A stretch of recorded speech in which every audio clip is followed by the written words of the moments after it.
est alimenté et connecté par le même système, avec le cerveau sur chaque poteau. S'agit-il d'un switch PoE géré, conçu pour l'extérieur?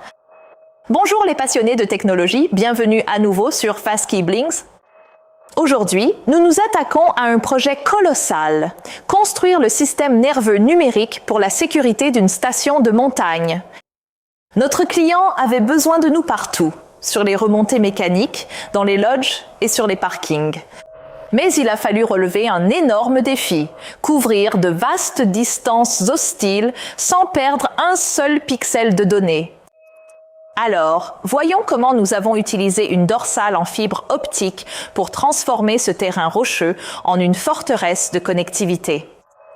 La demande était donc claire, une surveillance haute définition, 24 heures sur 24 et 7 jours sur 7, répartis sur 6 poteaux stratégiques. Mais la physique n'était pas de leur côté. Premièrement, la distance. L'Ethernet standard a une limite stricte de 100 mètres et ici, notre plus longue liaison, 3 km en ligne droite. Ensuite, le terrain.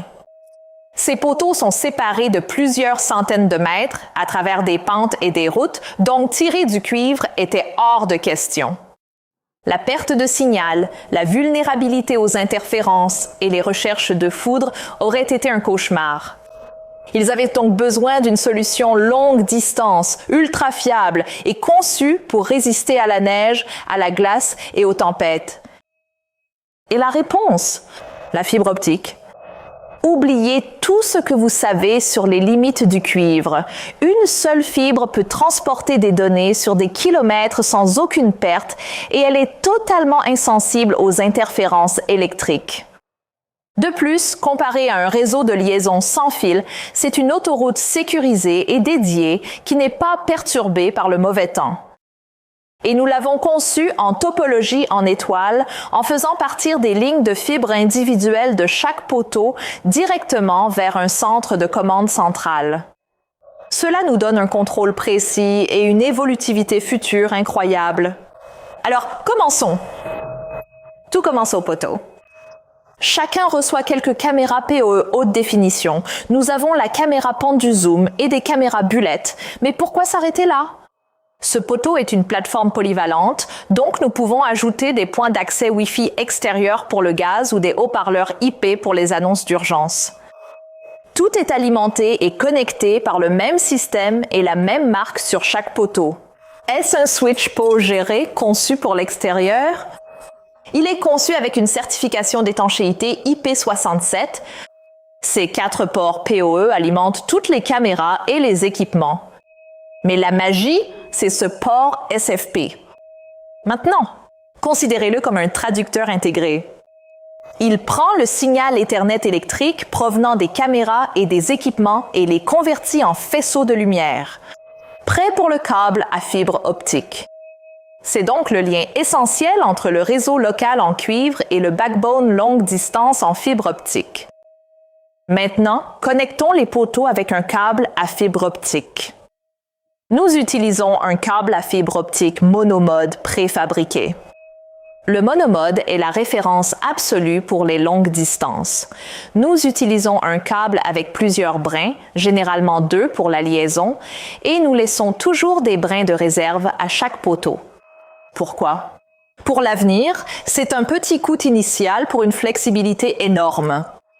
Et avant de connecter avec le câble à fibre optique, il nous faut ceci. Un émetteur-récepteur SFP, c'est ici que nous connectons le câble à fibre optique. Alors, insérons-le dans l'emplacement SFP. Ensuite, nous pouvons connecter le câble à fibre optique. Jusqu'à ce que vous entendiez un clic. Maintenant, ce switch extérieur fournit l'alimentation via Ethernet, donc nous allons connecter ici le câble en cuivre pour notre haut-parleur IP, le point d'accès Wi-Fi et la caméra boulette. Sur ce poteau, ils envoient maintenant à la fois l'alimentation et les données à tous nos appareils, et nous faisons la même chose pour ce poteau, pour ce switch, encore une fois, émetteur-récepteur SFP, puis le câble à fibre optique. Nous avons ici la caméra PTZ et une caméra boulette. Donc, encore une fois, nous envoyons à la fois l'alimentation et les données via les ports PoE. Maintenant, le conseil de pro, c'est que lorsque nous tirons la fibre, nous devons respecter le rayon de courbure. Un pli trop prononcé peut casser le signal lumineux à l'intérieur, donc il faut y aller doucement et régulièrement.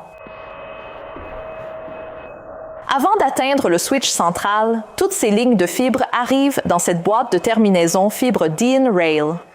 Ce n'est pas seulement un point de jonction, c'est une distribution structurelle. Chaque fibre entrante est soigneusement fixée et étiquetée. Cela transforme un potentiel fouillis de câbles en un panneau de brassage propre et modulaire. Si vous avez besoin de tester une ligne, tout est ici. Ce qui rend l'expansion et le dépannage très faciles. Maintenant que tous les câbles à fibre optique y sont connectés, nous allons brancher le cordon de raccordement fibre.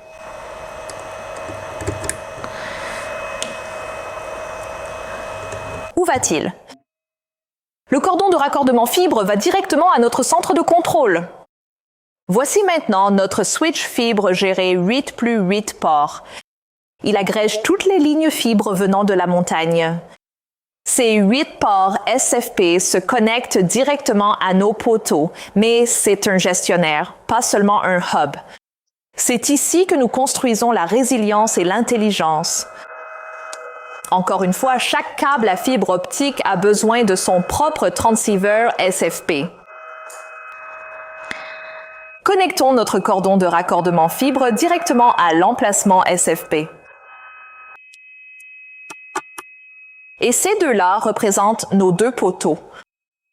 Maintenant, je vais utiliser un court cordon de raccordement pour connecter le port Ethernet à notre enregistreur vidéo réseau afin que nous puissions afficher les images vidéo.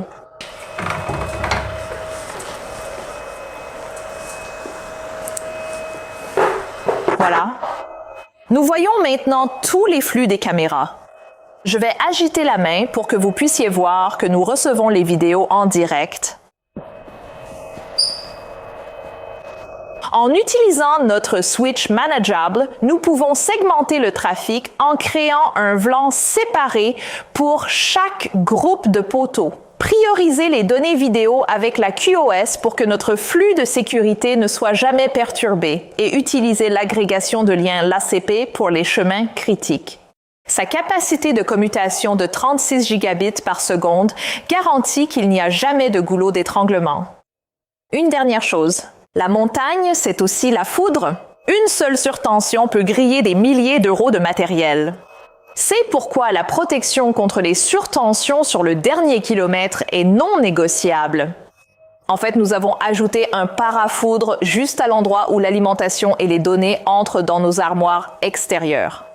Un protecteur dédié agit comme un bouclier, déviant l'énergie destructrice en toute sécurité vers la Terre. Vous pouvez voir maintenant qu'il est correctement mis à la terre. Voyons maintenant. Et découvrons ce qu'il y a à l'intérieur de notre parafoudre extérieur. Pour bien vous montrer, je vais retirer ce parafoudre.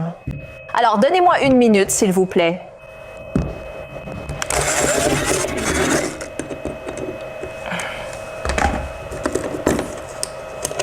Très bien. Maintenant, comme vous pouvez le voir, nous avons un disjoncteur et le parafoudre lui-même. Tout d'abord, le câble à fibre optique à 2 brins arrive dans le parafoudre et nous sommes connectés à un cordon de raccordement à fibre directement à notre switch extérieur. C'est pareil pour l'alimentation. Le câble d'alimentation passe par notre disjoncteur et est connecté au parafoudre. Donc maintenant, nous avons une alimentation propre pour notre switch extérieur. Ainsi, des poteaux dispersés à travers une montagne à une grille de sécurité intelligente et unifiée, la clé a été de choisir la bonne colonne vertébrale. La fibre nous a offert la distance et la fiabilité, tandis que le matériel extérieur géré et certifié nous a apporté le contrôle et la durabilité. Ainsi, ce système ne se contente pas de surveiller les résultats aujourd'hui, c'est la fibre brute, la robustesse et un design modulaire. Cela signifie qu'il pourra évoluer pendant des décennies. Maintenant, si vous prévoyez un réseau extérieur à grande échelle, quel est votre plus grand obstacle? La distance, l'alimentation ou la gestion? Dites-le nous dans la section des commentaires ci-dessous. Et n'oubliez pas de liker et de vous abonner pour plus d'analyses approfondies sur la technologie dans le monde réel. Et merci beaucoup de nous avoir rejoints. Je vous retrouve dans notre prochaine vidéo.